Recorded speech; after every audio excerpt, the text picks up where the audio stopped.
following programs are intended for mature audiences over the age of 18. These programs may contain some material that many parents would not find suitable for children and may include intense violence, sexual situations, coarse language, and suggestive dialogue.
All right, happy Thursday night. Damn, I done fucked up and left the goddamn logo up. There you go. Anyways, y'all, we're here with Keith from the Convalescence. How you doing tonight, sir? Doing good, man. How are you? I am doing fantastic. So I know everybody's like, what the hell? Yeah, we're going live damn near every night, but I told you we had a special one tonight, so we had to bring the Convalescence on and check out what they got going on. I know you guys got a tour that's fixing to go off. Don't you have a new album out? Yeah, our album Harvesters of Flesh and Bone came out on Cleopatra Records in November. So we've been touring all year in support of that, as well as the 10-year anniversary of our first full length, The Process. Holy shit, has it been that long? It has, yeah. Oh my God. Trust me, I feel old too. I feel like I just heard about y'all not too long ago, and it's already been that damn long. Because I found out by y'all by accident on YouTube. Okay. Is literally how I found out about you, and then I think it was like a couple months later, y'all came through Jacksonville, and I seen you for the first time, and I was just like, these guys are badass. Yeah, Like, I think May of this coming year is going to be 14 years for us. wow. Man, weren't you guys originally supposed to only be like a side project? Yeah. So I was in a band called Blood of the Prophets that was already touring out of Toledo, and that was like the serious like thing that I was doing, and that just kind of it was on hiatus for a minute, and I hooked up with some other dudes that were also in other like bands that they were like taking seriously initially, and made this band basically so while everybody else's projects were kind of like in the studio or on hiatus or whatever, we could still go out and play some live shows and stuff like that. So yeah, it originally started there. As soon as we started releasing music, people started hitting us up like, do you want to do the show? Do you want to play this festival? Do you want to do this tour? And like a lot of the opportunities and like the direction the band was going and how quickly that was happening at the start was kind of something that made us sit back and go, whoa, maybe this should be the focus. And over the years we've gone through a lot of band members. I'm the only original member in the band anymore, but like I said, this coming spring is going to be 14 years for the band. Harvesters of Flesh and Bones, our 7th album. Okay. So It was supposed to be a side project, but quickly became not that. Yeah, obviously. Side project, man, you killing it. You know, if it works, it works. I mean, Right. I've had the same thing happen where I was in one band and the side project ended up, you know, doing way better, and I had way more fun with it. And you kind of have to just go where the heart lies and what's actually working at the time. Mm. So I totally understand that. So as a musician, and I always ask this question, and I love getting the answers that I get. Do you prefer playing live versus recording, or vice versa? I think I definitely do prefer live myself. But there's like things about both that, you know, on the live aspect. I like live in the sense of we're out there, we're seeing new places, we're meeting new people. You actually get to see the people that are there for your music, like be stoked. Wow. And like that's awesome. And playing some of these venues are like legendary places I heard of when I grew up, you know, and now we're playing there, and some of them were headlining there and stuff like that. So like that's super cool. But that's on like the good end of live things, you know what I mean? Like where you're playing the sick festival or the really awesome venue, or there's like a bunch of people there.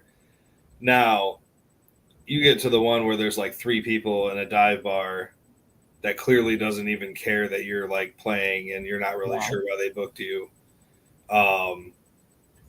That kind of sucks. Or like when you're stranded on the side of the road because your bus breaks down, or like like that, man. Like that kind of stuff is not cooler than the studio. But the other parts for sure, the studio, I really like the where you start to hear like the finished product of like what this new thing is going to be, and the excitement of having new songs, you know what I mean? Because once we actually release an album and everybody else hears it, we've already been listening to these songs nonstop for like 6 to 8 months at least.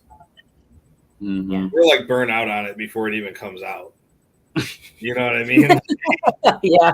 And I've heard this 10,000 times. But that initial, when it's first done in the studio and you get like the final back, you like can't stop listening to it and you're super pumped. That part I really enjoy. But the rest of the studio, I'm good without that. I understand that. Yeah. With you, I just like to like fast forward through that, man. Just get to the end. Yeah, I understand that. I'm not I fucking hate click tracks. I hate click tracks. I hate fucking recording. I know you have to, but I fucking hate it. I've always fucking hated it. Well, with you guys being around for as long as you have, I actually get to ask this question. How do you guys go about deciding what you're putting on the set list every night? And do you change it? Does it stay the same throughout the entire tour, or do you change it from time to time? I mean, there's a handful of songs that like are always in the set list. Like there's a handful of songs that like if we don't play them, people like get mad. Like at our shows, they'll be like, hey, "Why didn't you play this? Like you guys always play this, or you know whatever." So there's a handful of those. Like Reflections is usually there, Scum is usually there, Undead Swarm has become like another like kind of favorite one that's pretty much always in the set. And we have our favorites that we like to have in the set, that we enjoy playing. And usually if we're pushing a new album, we usually try to play mostly the new album. Not like all of it. And we don't just do it all in a row and then they're like, oh yeah, and here's some old stuff. Like we pick stuff, and we change our set list every tour. Okay. So yeah, every time we come through, it's going to be a different set list, and we try to add some things to the show, or you know, change some things about the show itself. We change all of our merch every tour. Nice. Okay. All right. I got you. So with you guys being as theatrical as you are, you do the face paint and all that stuff. What is and I know there's, for some reason, theatrical bands have like really obsessed fans, like really obsessed fans. Have you guys ever had any kind of like insane moment with a fan that you'll just never forget? Like I feel like for sure, but I can't like place one necessarily like specifically. I'm sure if we got the whole band talking in a room within 30 seconds, we'd have like 90 occasions. But Right. Okay. I'm drawing a blank at the moment on that. For sure. Like, yeah, there's definitely been some stuff. I mean, yeah, I don't know. I don't have a specific one, I guess. Most of it, you know, we really like our fans. We really try to hang out with people as much as possible. So it just kind of minimizes, I guess, weird situations. Like, Right. it's not, I don't know. Yeah. It's We've had some stories on here. We had a group not too long ago called the Soap Girls from South Africa. And they had a venue where they had blood thrown on, like buckets of blood thrown on them. We're usually the ones throwing the buckets of blood, so you know. So maybe that has something. We're weirder to everybody else than they are to us.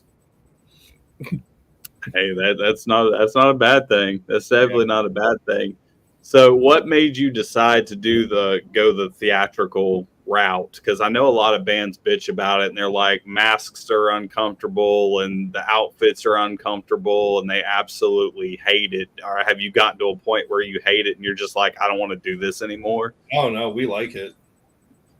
Like, I think everybody in our band is like pretty down with it at this point. We've definitely had members over the years that were like, man, this sucks. Do we really have to do this? And like stuff like that for sure. And when we first started doing it, it was definitely a fight about like how hard are we really going to go in this direction? Are we going to do this all the time? Is this going to be a special occasions thing? Like whatever. But and it evolved to what it is now over the years. It's been, we kind of have what it is down-ish at this point, but there's always like adaptations and like, you know, different things that like we're always trying to make it better. We're always trying to make the show cooler. We're always trying to be entertaining at the end of the day. And I think that a big aspect of like why we do the theatrics, you know, it really started like thinking about somebody coming to our show and do you want to see, you know, realistically, do you want to see a show like Gwar, like Slipknot or something like that where you're getting a show, like there's crazy stuff going on. And aside from the music, you're just watching this going, wow. You know what I mean? Like, and we wanted to put on that kind of a performance. And over the years, you know, like obviously, you know, we play heavy metal, and some people say it's deathcore, some people say it's black metal, some people say it's death metal. You know, I don't really care. It's heavy. It's music. It's music. It's heavy. We wrote it. We think all those genres are sick. So cool. And we've never really been one to like give a shit about subgenres at all. That was going to be my next question. I always ask every band how they feel about old subgenre things. There's bands that like get pissed if you call them anything other than that, and then there's ones that are like, nah, metal's metal. Yeah, and the people that get really like upset about subgenres are the same people that hate our band. So that's totally fine with me. But yeah, we never really cared about the subgenre thing, and at this point, you know, we're really coming at this band in the sense that, you know, do we want to play our music good? Yes. Do we want to have some good tunes? Yes. But at the same time, at the end of the day, we're entertainers. When we're on tour, we're entertainers. And regardless of what subgenre you are, how hard your guitar player shreds or whatever, if that show's not entertaining, it's not entertaining. Right. And so we would rather, some of our breakdowns are simple. Yes, we absolutely drag like cheesy looking corpses out on the stage and throw guts at people. Absolutely. Yes, but you're not going to forget that show. No. And, that's really why we're here to entertain everybody. I don't give a shit if you like our music or not. That's how I got sucked into liking Ghosts so much, because like normally I listen to the heavier stuff like y'all's band and Whitechapel and Carnifex and bands like that, but like I was covering Welcome to Rockville one year for another radio station, and I'd never heard of Ghost before ever in my life. I had no clue who the fuck they were. Yeah, but I'm sitting looking on the down the list of all the bands, and Lacey Sturm had just got off stage. And I look and I see this band Ghost. I'm like, never even fucking heard of them. Fuck it, I'm gonna stay, because every other band that's playing right now, I've already seen them 50,000 fucking times. Right. So I'm gonna stay and check this. But their music is obviously a lot different than what I would normally listen to. But their theatrics and the shit that they were doing and the whole setup and the whole 9 yards, I was like, this is fucking dope. Like, yeah, I've seen them a couple times, man. They're great. Yeah, I was like, this is fucking entertaining. Like, I love the theatrics, and I don't understand why people hate on theatrical bands so much, because it's always like, oh, they just have a gimmick, and it's very niche. And I mean, we've been consistently told, like, for years now, from labels, take the paint off. It's killing the band. A lot of labels literally just didn't sign the band because we wouldn't take the paint off. Wow. We've been blocked from tours and stuff like that because of the paint and stuff like that. And it's like, there really is like, that kind of like gatekeeper mentality with the industry, and even just with the metal scene in general, a lot of the time, of like, it needs to be like this, or every band needs to fit into a category and whatever. And it's like, dude, like, we just don't care about that. Like, you care about the music. We're playing heavy music that we enjoy playing. Yeah. And we play it, and people are out there banging their heads and moshing. So I feel like that works. And hey, doing something right. It also opens the door for us to do a lot of like different like merch items and stuff, and like stuff like that and like collabs with stuff that we wouldn't be able to do if we didn't have like some kind of image like that. Like one Halloween tour we did, we sold masks of our faces. Oh, that would be cool. Sold like crazy. Corpse Paint Soaps. It's a company. We talked to them on Instagram a little bit, and they ended up doing a collab, and they literally make like bars of soap that look like my corpse paint. And that's pretty badass, actually. We sponsored a race car for a couple seasons in the ARCA series, and we're on like the hood of the car. We did action figures of me. Really?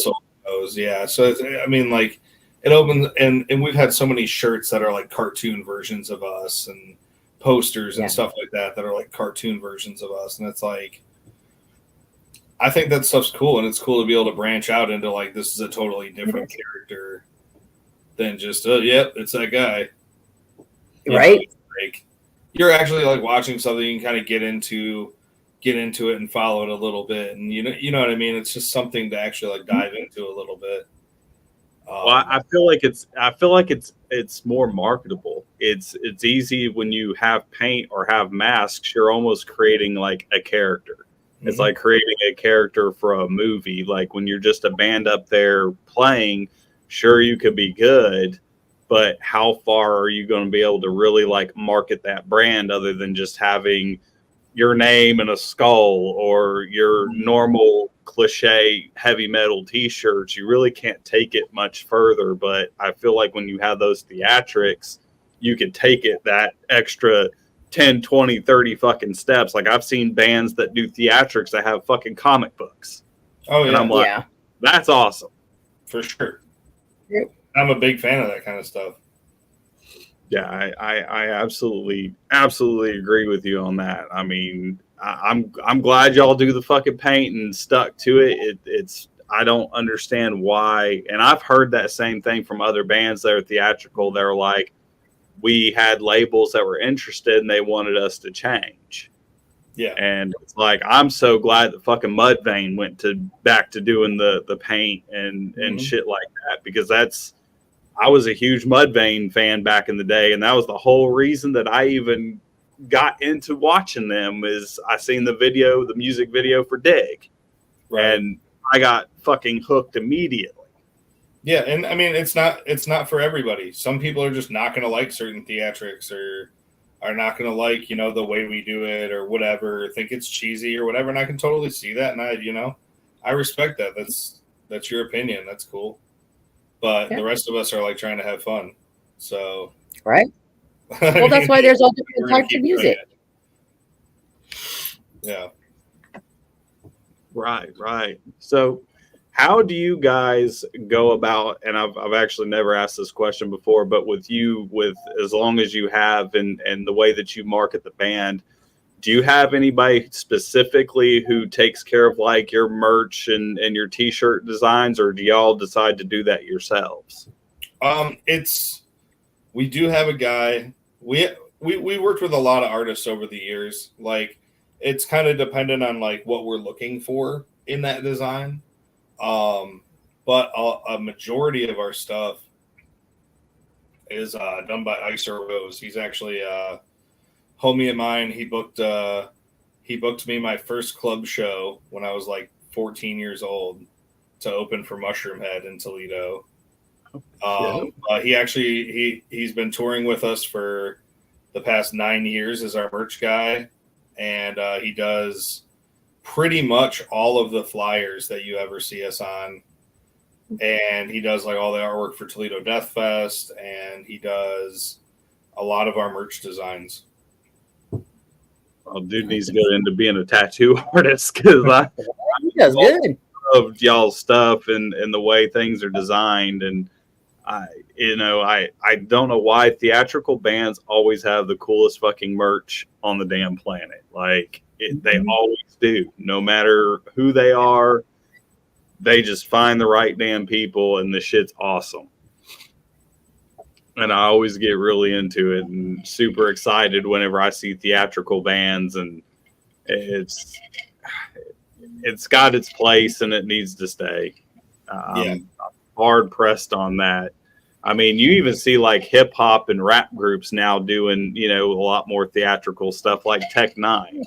I mean, he's gotten into it and wearing different masks and stuff like that. And now you see him welcomed at heavy metal festivals, and he did this over with Falling in Reverse. 2019, we actually did 3 shows with Tech Nine. Really? How'd that go? Great. Good time. Great. We did a few tour dates earlier this year with Shaggy 2 Dope. Okay. And we did like Hollow Wicked. We did the Gathering of the Juggalos. We love playing rap shows. That was going to be my next question. Is I've always heard like these crazy, insane stories about the Gathering of the Juggalos. Is it everything that people say that it is? It's wild. Yeah. It's a good time. It is definitely a good time for sure. And we're hoping to be back again very soon. I've heard of like all out orgies in the middle of the damn shit, and I'm just like, it's a crazy time, man, for sure. God dang, I've always wanted to go, and I've had a few chances, and they always fell through. And I mean, I don't know jack shit about ICP. I've actually never listened to any of their stuff. I have listened to one of the groups that they helped start. That group Twisted or whatever. Mm-hmm. I did listen to them and kind of got into them, but I've never got the chance to actually see ICP or know anything about their music. Yeah, they're great.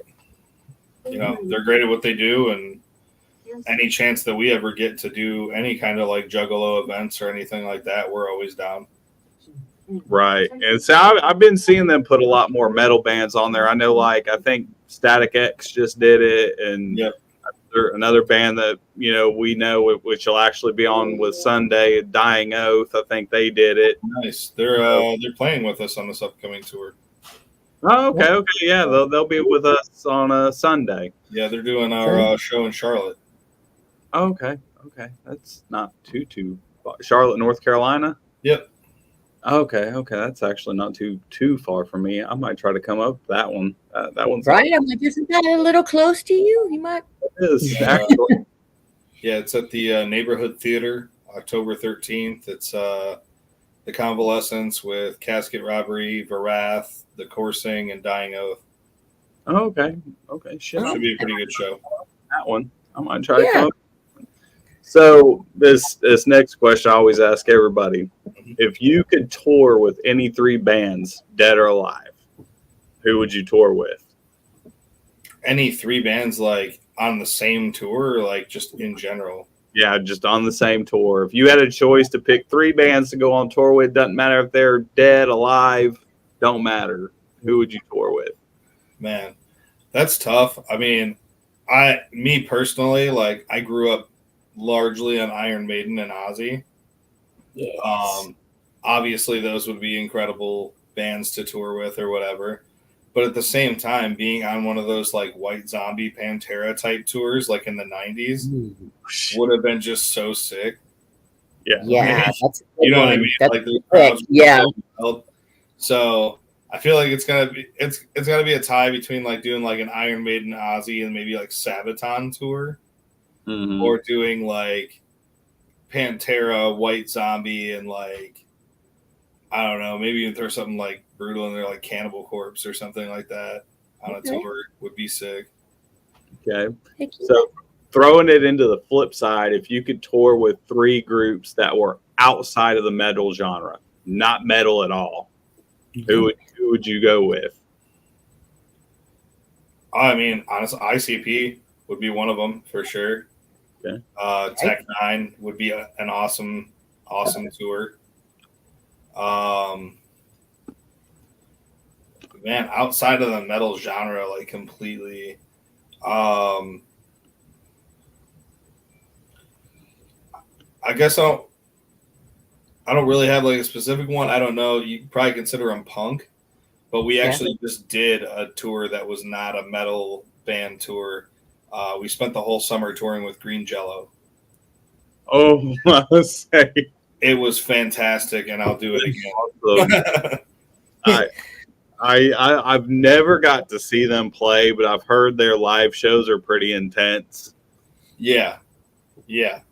And our live show is pretty intense. So, like, I spoke with Bill, their singer, and we went back and forth for a couple weeks and determined that we could just do a tour, and the music, you know, didn't super matter. We were just going to put on a really crazy show for our whole set, their whole set, and you know, by the end of the tour, you know, they have these like foam and duct tape, like puppet heads that they put on people. I'm sure you've seen pictures and stuff like that. Yeah, I've seen the pictures of it. They made puppet heads of all of us, like in our paint and stuff. And like we were playing in Detroit, so it was like the closest to like our hometown show on the tour. And we're playing in Detroit, a bunch of our homies are there and stuff. And while we're playing last song, I turn around and see a bunch of members of Green Jello on stage wearing puppet heads of us.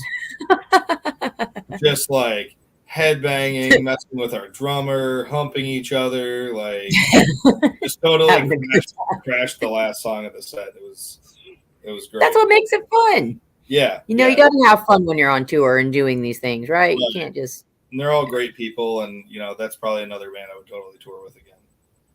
Okay, so speaking of that, and they're obviously not really a quintessential a metal band. How did their band react to y'all's music?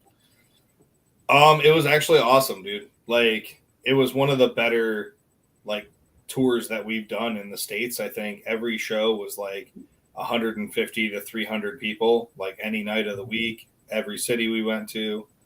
And really, I think a lot of our fans came out too, and a lot of people that were there for Green Jello saw us for the first time, and it was really cool because I think that Green Jello's fans, a lot of them are metalheads. A lot of the people that thought Green Jello was like badass also listen to rock and listen to metal and stuff like that. Yeah. So it's like a stretch, but it's not that far of a stretch. Right. And like, but the thing is I feel like all the diehard Green Jello fans that are coming out to a Green Jello show right now probably haven't kept up on metal as much. We saw a lot of like dads bringing their kids out and like stuff like that. Like, this was big when I was younger. Check it out, Three Little Pigs. You know what I mean? Like that kind of thing. So I feel like a lot of those people, although they do listen to metal and they like rock, I don't think have kept up on it. So hearing like a more modern version of it, like what we do, was like, whoa, what is this? Like, and they were pretty pumped on it, and then at the same time, our fans, what we heard a lot was, dude, like Three Little Pigs Green Jello? And we're like, yeah. They're like, they're still a band? That's fucking sick. And they would immediately like, I'm getting tickets, dude. I'm going to this, So it really brought out, a good part of both fan bases. And our fans had a blast with Green Jello's show. And Green Jello's fans, were having a blast finding a new metal band that they didn't know about. So that's what it's all about. Bringing people together and playing music. Yeah. I still remember seeing Three Little Pigs as like a kid, like on MTV. I remember the music video, and I was a MTV kid and grew up on all of that shit, and how I discovered heavier and heavier bands until there was no more MTV, sadly. Right. But I mean, that's how I discovered fucking Motorhead, which is the band that really got me into metal. Was Motorhead. Yeah. And listening to Ace of Spades for the first time, and then seeing, everything that they were playing. And I got real big into Primus, and I loved Primus whenever I was a kid, and it just went, heavier and heavier. But I love seeing those mixed genre shows. So do I. Something about it that's more fun, especially in heavy metal. To me, it's a lot more welcoming than some of this other stuff that you see. Yeah, I mean, realistically, like I feel like the show's just kind of more fun. Like, it doesn't have to be so serious. Like, we're able to be a metal band with a theatrical horror show, but also still be cracking jokes on stage. Right. Exactly. And like not taking it so like if something goes wrong, we're just like, oh well. Right. Whereas like if you're playing like a death metal tour with 4 other death metal bands and everybody there just shreds, you know what I mean? Like, if something goes wrong, that's catastrophic. Everyone at the show hates you now. Like, instantly. So, I've seen that. Yeah. So it's just a little less serious. And like I said, it's more about the entertainment than it is, about specifically what you're playing or how you're playing it or how is this presented and stuff like that. So we've been having fun doing more out of genre shows. So I feel like there's like less pressure than if you were doing like, say, a tour with all bands that are within your same, genre or whatever. I would say to an extent that's true. You don't have like the almost like competition aspect of it. I'm not saying like we're competing with other bands or whatever, like on a show like that, but it's like there's like a bar throughout the night. You know what I mean? And like some bands are going to raise that bar up and you still got to clear that, Right. you know, to really win that crowd over. Whereas like the pressure coming, you know, the pressure on like a Green Jello show or a Shaggy show or, you know, a Tech Nine show or something is, or like one of these more mainstream rock festivals is like not necessarily are we going to be able to hang with these other bands. We're not even playing on the same planet.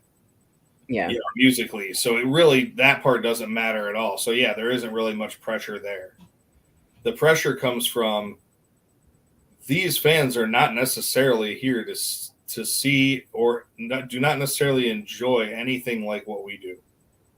Yeah. Right. So the pressure comes from here's a crowd of people that are either going to be like, oh man, this actually rips. I'm stoked now. Or what the fuck is this? And why do I have to hear 40 minutes of it? Right. Like, and there's like very little in between room there. It's like they either really like it or it's like, fuck this. Right. Yeah. So that's kind of where the pressure comes from on those kind of shows is can you win over a crowd that's not there to see what you do? Yeah. See, I can say I didn't think about that aspect of it. You know, I was just thinking about the aspect of like, they're not really into metal, so you know, you don't have to come to that level that you feel like you do if you're playing to a crowd of that's your fans because they have that set expectation of what you're supposed to sound like and what you're supposed to do, where these people have no idea what you sound like and don't have any clue at all as to what you do. Yeah, you're making a first impression right now. Right. Yeah. Kind of thing, yeah. So, you know, I've always had fun with them. I always thought that they're really, really fucking cool. Oh, yeah, for sure. So my next question, and this is always a fun one. What is the worst thing that has ever happened to you on stage? Oh, no. On stage? Mm-hmm. I mean, aside from like totally, you know what? And this isn't even this band. This was like my band in high school. This was like maybe our 5th show. I had to think about it. I was like, you know, there's been like gear hiccups and like power outages and stuff. And like, you know, people have thrown stuff on stage or jumped up on stage and tripped over some shit or like whatever. But no, there's definitely one that was like the most embarrassing, just like, fuck this moment ever. And it was, we were a very new band. I'm talking like maybe 15 years old. Like all just of us starting in high school were like freshmen, sophomores in high school. And we made a band and we had played a couple shows at this place called Rick's Music Cafe, like near our hometown, like in a suburb. And it was literally like one of those, like you mic the kick drum and you mic the vocals and that's it. And you just turn everything That's how you get. Like, right. Do 150 capacity, little corner stage, you know what I mean? Like, and that's where, you know, you would get your start was playing at Rick's. And then once you could pack out Rick's, you'd actually get to play some of the club shows and stuff like that. Okay. So we got the offer. We played like Rick's like maybe 4 times. And we played like a high school lock-in, like at our high school where you could like get permission and go get locked in the school and they like serve everybody pizza and you all like play basketball and like chill for the night out of school until like 4:00 in the morning and your parents have to come pick you up. Yeah, it was like one of those. We played in the cafeteria for one of those. But like, so as you can imagine, we at that point had never encountered like a real PA system, a place with an actual sound guy, or like anything. It was like super DIY, like just set it up. Oh, we can hear it. Sick. It's good enough. Let's go. Like kind of thing. And we were not very good at our instruments or anything like that. But a homie of mine from, he was in a bigger band in Toledo at the time, hit me up and was like, hey, dude, do you want to come play at Vamps? And Vamps was like an old theater. Probably held 600-700 people. Okay. Big stage, big PA, full lighting rigs, stuff we had never been around at a concert we were playing at the time. Yeah. And we got the offer. We opened for like Earth Crisis and Autumn Black, and there was a couple other bands on there. And we sold some tickets to like open the show. You know what I mean? Right. And, we played Dead first, and our lead guitar player got like fucking grounded or something and wasn't allowed to come play the show. Ouch. And I played a lot of the early stuff in high school. I used to write a lot of the guitar too. Mm-hmm. So I was, and we had 2 vocalists. So I was like, okay, well, I'll do some of my vocal parts. Other vocalists will kind of make up some of the other parts, and I'll play guitar too. Yeah. Well, I had never played guitar and sang or anything like that. So I'm like super nervous. You know what I mean? Like, right. Yeah. Like 15, we're playing this big club with like big bands, they're all rolling the huge road cases in with their name on the side and like all that kind of stuff. And you're like, man, this is serious. This is real. Well, our drummer and guitarist at the time had this bright idea that, they wanted to have a drum rack, like for the cymbals instead of carrying 20 cymbal stands or whatever. But we couldn't afford cymbal stands or like a cymbal rack. You know what I mean? Like we were not rich kids by any means. Like I remember playing a show where one of our cymbal stands broke, and we literally had the base of the cymbal stand with like a dowel rod and the cymbal on it and like duct tape on both sides, like Heck. And stuff like that. Like I remember playing shows like that. But so they got the idea that they would take the rack from this electronic kit and put the tom on it and put the cymbals on it and whatever. Well, those aren't built for the weight of real shit. Yeah. But we had it set up, and it was set up at practice for like months like that, and it worked. It was fine. No issues. So we're up, it's up on this drum riser. We make it through like 3 songs. You know what I mean? We're starting to get into like a little bit of the groove of like, okay, man, we got like 2 more songs left. And almost there. You know what I mean? Like we only had like a 20-minute, 25-minute slot or something like that. And so we start playing like one of the last songs, and I just hear this super loud like crash. Oh no. Apparently the weight of a couple like mics being added to things was too much for the rack.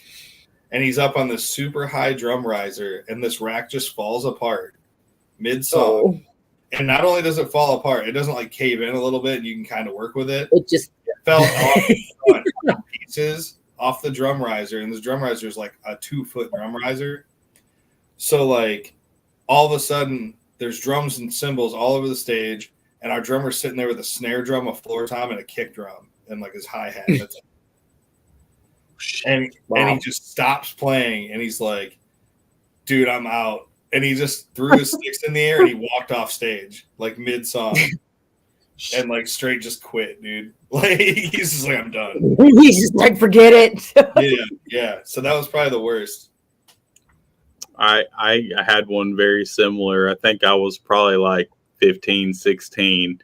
And we were going, and I decided that I wanted to be Mr. Cool Jackass, and not thinking about, I've got my fucking bass is hooked into an amp with a fucking cord. Right. And I go, I'm going to spin my shit.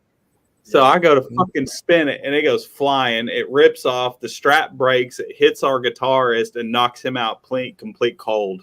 We're only like throwing it into the first song. My fucking bass guitar hits the ground, fucking snaps in half. Done. Yeah. Fucking done. I mean, I've definitely seen some bad ones. I know, like, in recent years, there was like 2 that I can recall. One of them was our old bass player, Ron. He just left the band at the end of last year, but he was with us for a lot of years, and we were playing in Battle Creek, Michigan. And we have these like wooden riser boxes. Well, at the front of the stage at the Music Factory, there's like little ramps that kind of go up. Well, so he's a big dude, and gets a running start. He goes to jump on this thing, and he slipped on this huge ass riser box like it was a banana peel, like in a cartoon. And he just eats shit, and like literally broke his cable, broke his input on his bass, and broke his foot. Oh shit! Stage. Yeah, He got jacked. So he gets helped off stage, and we just played like the rest of the set without him. But like, well, we didn't know what was going on. We didn't know he like actually hurt himself or like what was happening. Like at first, we thought he was going to grab like a backup bass or like another cable or something, and then he just like didn't come back. So we just like, kept playing. But yeah, that was one, and we played a campground stage at Rocklahoma. Okay. So like, and it had rained all weekend, dude. It was like everything was mud, like ankle deep mud everywhere. So we go on last out of the 3 bands on the campground stage. So this whole stage is covered in mud. By 2 a.m. when we went on, I was kind of drunk too. You know, and I running on stage. What's up? You know, get everybody hyped up. I'm standing on the riser box, and as soon as the song kicks in, I step off the riser box, slip, and just fall on my ass. Right away in front of like probably 700 people. Oh, dang. But, you know, got up and kept going with the set, and it was fine. But and then after the show, I found out that while I was getting ready, the singer in the band before us did the exact same thing. Oh shit! Like same spot, like slipped on the same spot and just like fell also. So at least I wasn't alone. Right? That's like the old like videos that you can see on YouTube of like some of the mishaps from like Woodstock and shit where they flung mud fucking everywhere and all kinds of shit was just completely fucked up. Because I remember watching a 9 Inch Nails set like that, and they're up there like fucking slipping and sliding like it's a damn one of those slip and slide shits. Right? Might as well just slip and slide then. It's gonna be all muddy. I think at that point I just fucking sit down on something and just fucking play. Right? I would just be sliding across like a slip and slide. So with that one, we'll get into some more fun questions since we're getting into the last 10 minutes. What is the worst, I mean the absolute worst food you have ever had on tour? The worst food I've ever had on tour? Dude, there's so many. There's so much bad food out there at 3 o'clock in the morning. Not as bad as gas station sushi. Well, see, I'm allergic to like seafood. Oh shit! So I don't even mess with that like at all. There's some pretty harsh foods out there though. We've definitely like gone to like some like Chinese buffets or like Mexican restaurants like in the middle of nowhere, Texas, and like stuff like that, and it doesn't taste good and it makes your insides do terrible things. Yes. But aside from that, I would say consistently whatever's left on the roller grill at like any truck stop after we get out of a show. Like Elder hot dogs, dude. Like they've been there for decades. Dude, that makes the last of the litter, the last pick. or you'll get like a piece of pizza and you're like, they assure you like, oh yeah, dude, that's not that old, whatever. And you get to the bus and you're stoked because you're like, I'm going to have hot food tonight. You take a bite of it and it's like the consistency of like rhino skin. And it's just like, you can tell it's been there for like since 8 a.m. Like pizza jerky. Yeah. No, there's a lot of bad food on tour. All right.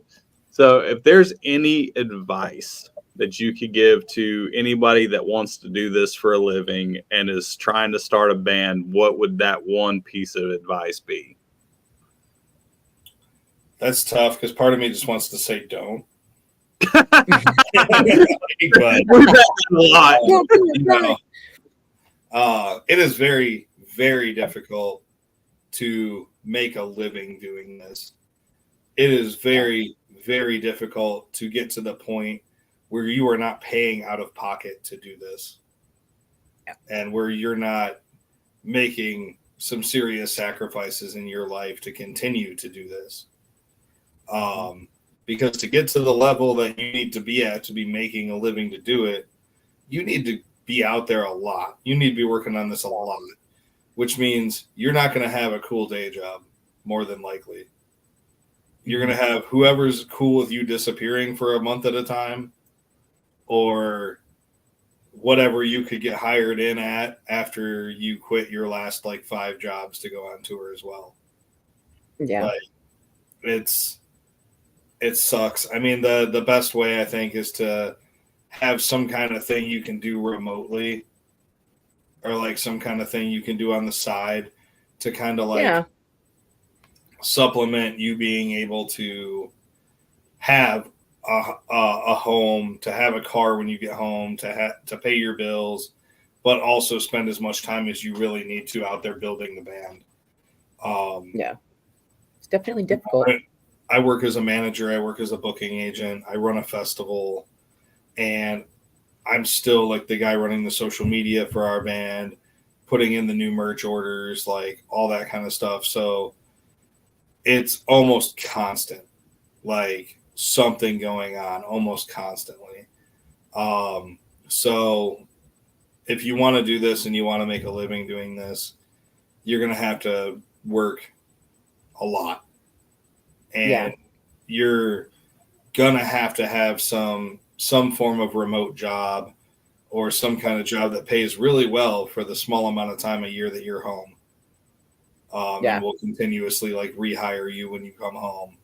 Otherwise, you know, it's going to be very difficult to get to the point where you're making the kind of returns that you need to really be paying out, you know, a ton of band members like a bunch of money and stuff like that. And I mean, we've just in recent years, after touring for years and years and years, we've just in recent years been able to start like everybody gets paid a weekly amount, you know, in our group. All of our crew gets like a weekly amount, and we can afford to pay everybody.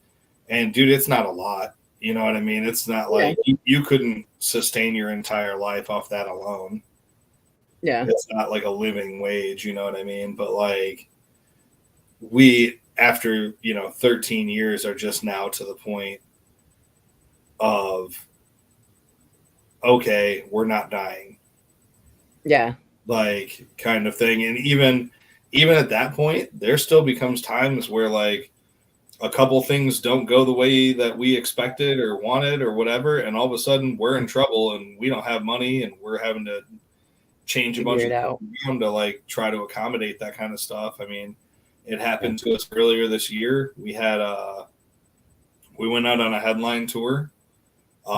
We were headlining. We had Sea of Treachery, Monochromatic Black, and Gore Pig out with us, and we just finished our last date in Texas and Houston, and we were heading to Fayetteville, Arkansas, and we're on I-75 or whatever that highway through Dallas, and lost all power completely, like to our bus, and we barely got over to the shoulder. And when we got over to the shoulder, call the roadside guy. You know, we weren't doing bad on the tour. Like the tour was great, you know, up to that point. And we ended up, you know, we call the roadside guy to come out. Dude comes out. All he ended up doing was breaking our starter. After we waited 3 hours for him to get there. And keep in mind, it's like 95. We don't have AC in the bus. The bus will not run. You know what I mean? Like, so we're just baking. Yeah, it's hot. And like for like 3 hours waiting to see, you know, we know we're missing the show that night already at that point, all that kind of stuff. Comes out, charges us $400 some. All he did was make it worse. Then he says, I can't help you, and took off. So we're still on the side of the road, 4 hours after this happens, $400 broker, and we have more of a problem now. So we're going to have to get this towed. Well, of course, it's Friday night. Of course. So we finally get somebody to tow it. We had to wait another hour for him. He tows it 45 minutes away. It was a $1,200 tow. Damn. We get to the yard. This dude specifically works on tour buses and stuff. And he's like, I'll try to help. We went and we drove like their work truck to go to like Napa Auto Parts and buy a new starter. Came back, put the new starter in, still wouldn't work. Then he said he couldn't get a reading from like the computer. So they had to come in on Saturday and rewire a bunch of shit with the computer. And to even get a reading to tell him what was wrong. Yeah. And then no parts stores are open Saturday. No parts stores are open Sunday. The shop's not even open Sunday. And every day we're missing a show. You know what I mean? Like, yeah. Right. So the guy was super cool. He pulled up a nightliner that he owns, like a nice tour bus, and hooked it up to Wi-Fi and hooked it up to power at his shop for us and let us like live in there. Well, that was nice of him. Like while we were stranded in his parking lot because our bus wouldn't go anywhere. And so we're like living in there and we are on the computer and like I'm trying to keep up on my day job work, you know, and on top of that, like trying to push, we had to start a GoFundMe because at this point, every day the drive to meet back up with our tour is getting longer. Mm-hmm. And every day we're losing whatever money we would have made from that show. And every day we're having to feed everybody. We still got to pay everybody to be there. Like, this whole thing. And it's just digging this huge hole. We bought a starter. We did the roadside guy. We had to tow it. And we don't even know at this point what this dude's going to charge us. So he comes in Monday and he's like, all right, we figured out what the problem was, and our oil pump went bad. So not cheap either. So he's like, you're probably gonna have to call the dealer. And that's like worst case, dude. He's like, I don't know anybody that's gonna have this. So we tried Napa, and Napa's like, oh yeah, we do have that. But it's in Nashville. But we can have it here by tomorrow. Okay. And we're like, okay, hell yeah, we'll come in as soon as it gets there. He's like, cool, deliveries are at like 11. It'll be here. We're like, awesome, dude. So we're just stuck there another entire day. And then we get a call from Napa at like 11:02. So we're thinking like this dude actually is like legit. He called us our parts here. And it was supposed to be like $1,500 or something like that for the part. And he goes, hey man, I really screwed up, but the part that I ordered isn't the part that you guys need. I got the numbers mixed up. And he's like, we don't carry the part you guys need anymore. So now after wasting another day, we had to call the international dealer. And the part was $3,000. Oh shit! Hell no! So it was a $3,000 part, and we at this point have now missed 5 shows. Dang! And we're in Texas, and we're looking at different options. We're like, dude, is it even worth fixing this thing anymore? Right? Like, how much is it going to be to get everybody home? And any direction we could go. Yeah, all your options. For dollars, you know what I mean? So just fixing the bus was like going to be the thing. But the part wasn't going to be there for a week. And that's the only place that would sell us this part. And so this guy goes, listen, even once we get the part, we're going to have to tear the entire front half of the engine apart to even get to where the pump is to replace it. He's like, it's a 2-day job once we get the part. Yeah. And at that point, we're like, dude, the tour's going to be over by the time this is fixed.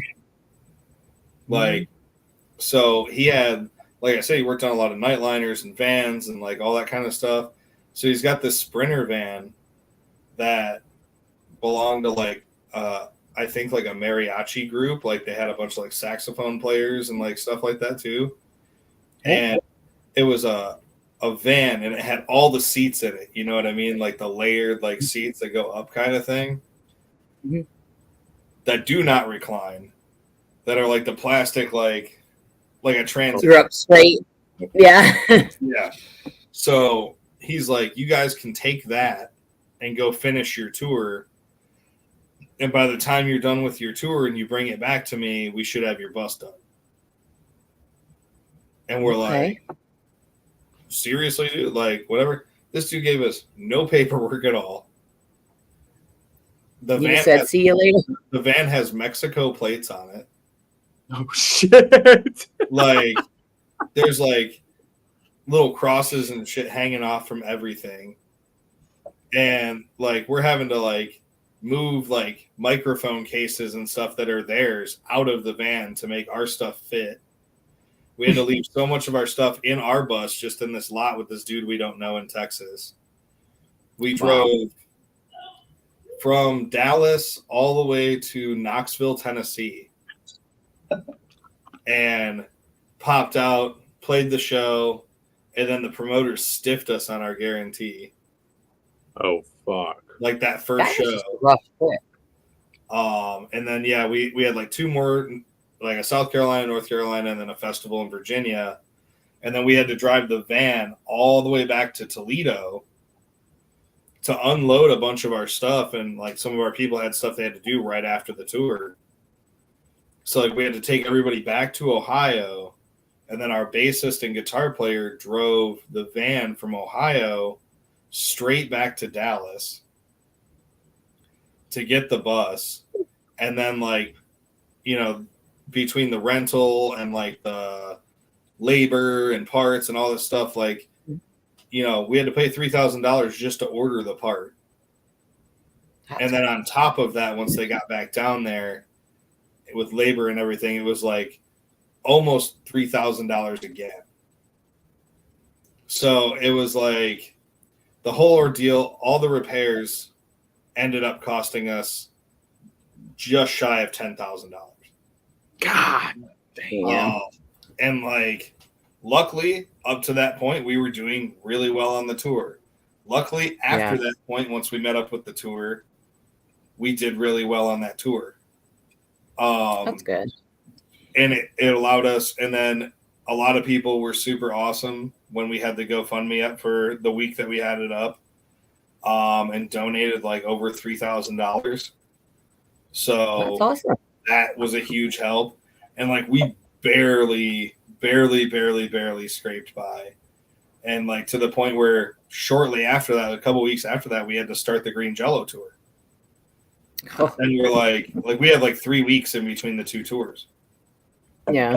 And so we're out of merch. We're out of money. The bus was fixed. But like everything else is like disaster mode. Fucked, yeah. Luckily, you know, our homies that print our merch hooked us up and made sure we had enough to at least get started. We paid them back and got enough money built up to reorder merch so we could pick up merch from them halfway through the tour. Yeah. So it's been it's worked out. But yeah, so be prepared for situations like that because it can and will happen at some point. I think about every person that was watching this that thought about it is like, I think I'm under two slider. I will say, you know, on the bright side of things, there is nothing I would rather do like with my life than this.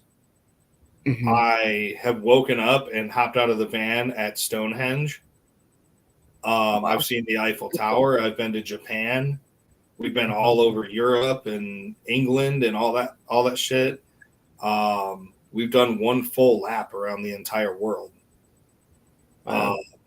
And we've seen and experienced and done so many things that I never thought in my life would be something I would do or something I would even have the opportunity to do or see or anything. And we've gotten to do that from playing, heavy metal music. So there's definitely two sides of it. If you really, really, really want this and you're in it because you want to make this your life and experience this, then, prepare to work really, really, really fucking hard. But it is possible to do. If you're like, man, it would be really cool to be huge right now. Like, just don't, because you're going to hate it. For sure. Like, you're going to hate it. You do it.